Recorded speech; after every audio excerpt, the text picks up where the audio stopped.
Okay, so hey guys, and welcome back to another predictions video, and in today's video I'm going to be predicting the Taylor versus Catterall rematch. And so if you are new around here and you haven't yet subscribed, please do so. Like the video if you do need like the video, and let's get straight into it. So going into this fight, Taylor is 19-1 with 13 KOs and Catterall is 28-1 with 13 KOs. This fight is a 12-round fight in the super lightweight division. Catterall's last fight was a win via unanimous decision versus Linares, and Taylor's last fight was a loss via unanimous decision versus Lopez. The last fight between the two of them ended with a split decision win for Taylor back in 2022, and that of course both are southpaws. And so to speak about this, obviously the rematch has now finally been made. It's been a lot longer in the making than necessarily it should have been. Seems like that's the case with a lot of fights, but this one seemingly was particularly hard to be made. Obviously they've gone 2 years since the last fight now, and it seemingly was talked about getting rerun straight away, but obviously they've both had fights since then. Catterall's gone away and signed with Matchroom and had 2 fights since then and looked very good against Arafoli and looked convincing against Linares in a fight in which he possibly could have stopped Linares. And Taylor has gone away since then and tried to defend his titles against Lopez. Obviously come unstuck. Well, I think he only ended up defending the WBO title in the end, but obviously he got badly lost. He badly was defeated, and in general he did just seem a little bit outclassed, and there's no discredit to that. Teofimo is one of, if not one, the best super lightweights out there at the moment, and so for him to be defeated in the way that he was, perhaps it's not going to do anything good mentality wise or anything like that, but there's no discredit to that. And obviously people are now possibly talking about him being on the side or something like that because of obviously him having the Catterall one, where it was a close fight in which majority of people thought that he'd lost, including myself, to be completely honest. I'd never like to really call robbery, but it wasn't exactly a clear victory for Taylor. Like, it wasn't a clear win at all for Taylor, and it was a fight in which I thought Catterall was winning, and was winning relatively convincingly. And when you get also the Taylor point deduction involved in there, as well as the Catterall one and the Catterall knockdown as well, there was a lot of things to decide with Catterall getting that win, but obviously he didn't, and we've got this now. And obviously, like I've been saying, people are talking about Taylor being on the side since obviously the Catterall fight, which everybody thought didn't go his way, the Lopez one, which didn't go his way, and then before then he was on such a good run and was, winning fights so impressively. And I mean, the way he beat Ramirez to be the champion that he was just so impressive. And to then go from that to then a rocky fight versus Catterall, perhaps it was just him overlooking him as an opponent and just not really expecting anything and having that overconfidence about him, which you often see in fighters, but you can't really say. But nonetheless, I feel like he's going to be more than locked in and wanting to prove a point for this fight, just like I'm sure Catterall is as well. And I think it's going to be intriguing to see where both their mindsets are, because when they last fought, Taylor was on top of the world. Like I say, he's just beaten Ramirez. He was on such a good run of form and was seemingly unstoppable. And Catterall was this up-and-comer who had more fights, but was just not really given too much of an opportunity. He was seen as a big underdog, and a lot of people weren't really expecting anything from him. And so he had that underdog mentality. But now there's arguments of him even possibly being the favourite for this fight. So there's a lot that has changed since then, and it's going to be intriguing to see what mindset Catterall comes into this fight with, if he's still seeing himself as an underdog with that kind of warrior underdog mentality, or if he's perhaps seeing himself as somebody who's now deservedly got himself a little bit more of a pedestal about him. Obviously, like I say, they're both southpaws. It makes for an entertaining matchup in general. And when you talk about British rivalries, this one is definitely a fiery one, and it's one where it's a narrative that's been built around it, and it's always nice to see that narrative, especially for British fights. I mean, personally for myself, I love these big British domestic fights and ones that do carry that level of animosity about them, and this one definitely does that, and they've been built very well. And perhaps the length in time in which it's take for this fight to happen has helped even more build a hype for it. And like I say, it's now amazing that we're seeing it, and it's a great another British rivalry, and it's also great to see it actually happening in England. And I feel like there's that Saudi presence there now, but fights like these where there is just such a good domestic level rivalry, obviously Taylor's from Scotland, but still British level, it should be a British fight.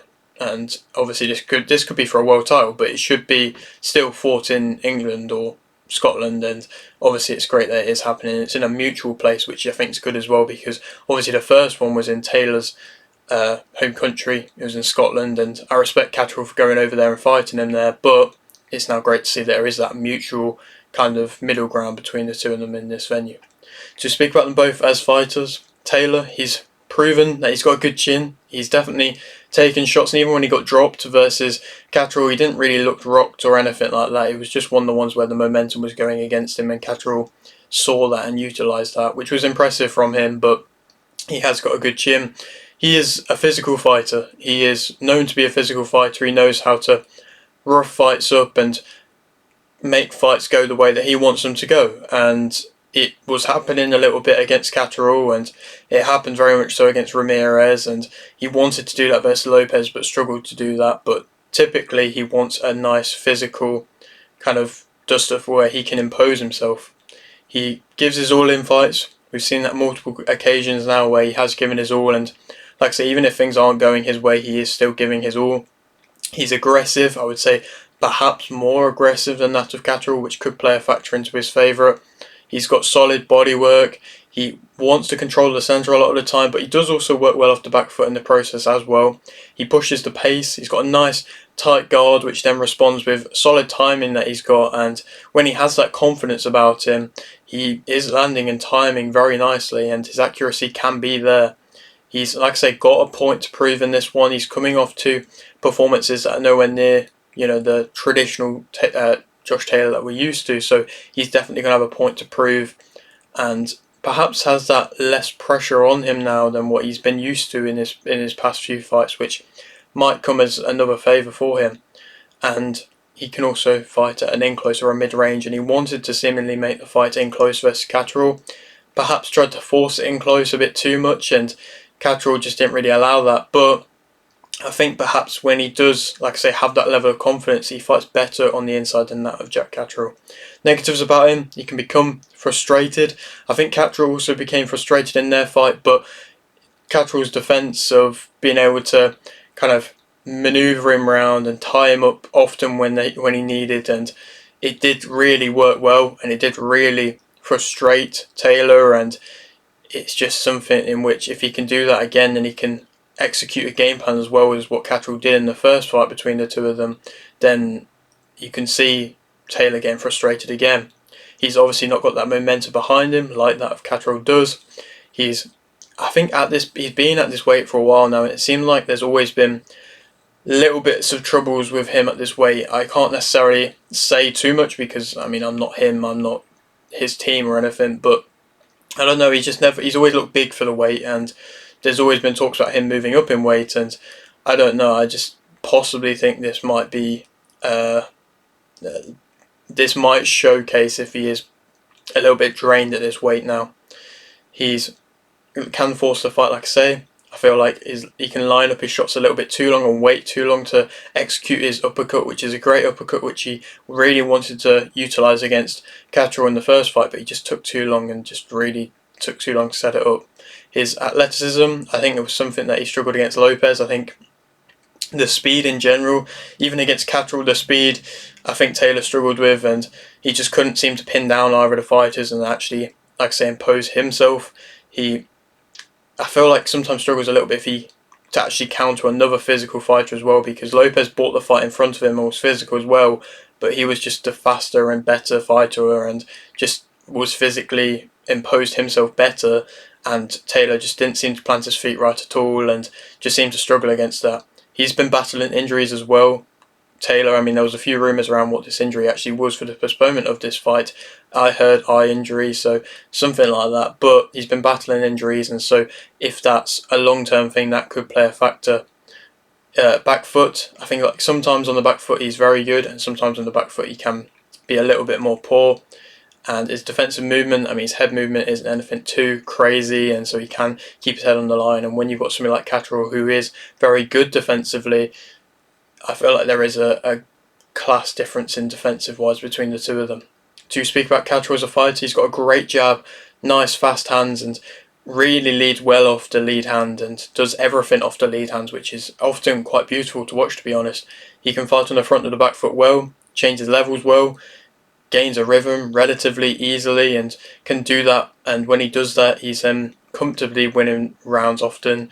He's accurate, he's very sharp, he finds his range pretty much straight away, goes into range, and it was very impressive to see how well he did that in the first fight versus Taylor, just straight away finding his range and moving well, consistently moving well, got that good work rate. He did tire a little bit in the first fight between the two of them, but still was continuously moving well. Tactical defense, like I say, tricky, sharp, sticks with game plan well. He's calm as well, showed a lot of, he did seem to get frustrated a little bit, but he was calm a lot of the time, and definitely the much more calmer out of the two of them. He has good head movement, and he finds space as well, which is really nice to see, and finds that them gaps in your guard, and the way he was throwing multiple straight shots and just finding that momentum to do that and then spaces to do that in the first fight, it was really impressive. Negatives about him, I feel like in close, like I say, in a physical close fight, I feel like that definitely favours Taylor. It's just if Taylor can get him physically in close. Not saying that Catterall's bad in close. I mean, he scored a knockdown in close, and he's definitely has got that ability there. But I just think physicality-wise, he struggles to impose himself quite as much as that Taylor often does. He has that lesser power. I feel like sometimes he can invite pressure on and can possibly be drawn into a bit of a fight. I mean, there was a couple rounds in the first fight between the two of them where they did seem to get drawn a little bit into a fight, and that definitely favoured Taylor.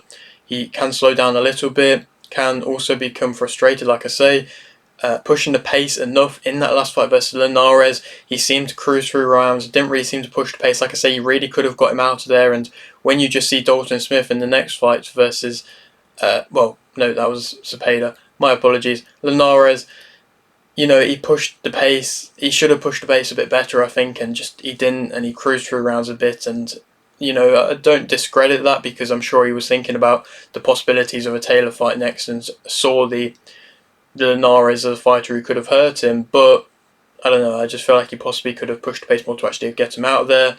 And, yeah, so Catterall, in my opinion, is the favourite for this fight, and I think that Catterall will win via unanimous decision. I think if he fights similarly to how he fought the first fight, perhaps a little bit less holding, because I feel like Taylor might anticipate that a little bit better and perhaps catch him with a shot if he tries to do that. But if he fights possibly even on the back foot and just works his jab and tries to keep Taylor at somewhat of a range and perhaps does tie him up every so often, but just maybe a little bit less than what he was doing in the first fight, and just continuously lands some really good sharp combinations, then I think he's going to be able to win a little bit more clearly. I think it's still going to be a relatively close fight, but perhaps a little bit more clearly I would go in Catterall's favour. And like I say, with this being in a mutual place, I feel like that's definitely going to help the judges be a little bit, not biased, but a little bit less swayed, I suppose, if that's the right word. And then who do you want to fight next? I feel like that opens up plenty of options in the super lightweight division, and with Matchroom at the moment, it'll be intriguing to see where he does go next. Prograis is an option. There, he's with Matchroom, and that's a possible fight that could happen. Ramirez, he's with Golden Boy. I'm not necessarily sure if that could happen, but you never know. That would be an intriguing fight as well, with the position in which Ramirez is at in his career. Or Hitchens. Hitchens is coming off a fight versus Lemos, which was definitely a bit of an underwhelming one and wasn't really any impressive of a performance really, but he's with Matchroom as well. That could be a good fight to make, and that could be a title eliminator as well. And so yeah, there's definitely options there. But yeah, that's it for today's video. Hope you did enjoy. Like the video if you did indeed, like this, subscribe if you're new, and thanks for watching.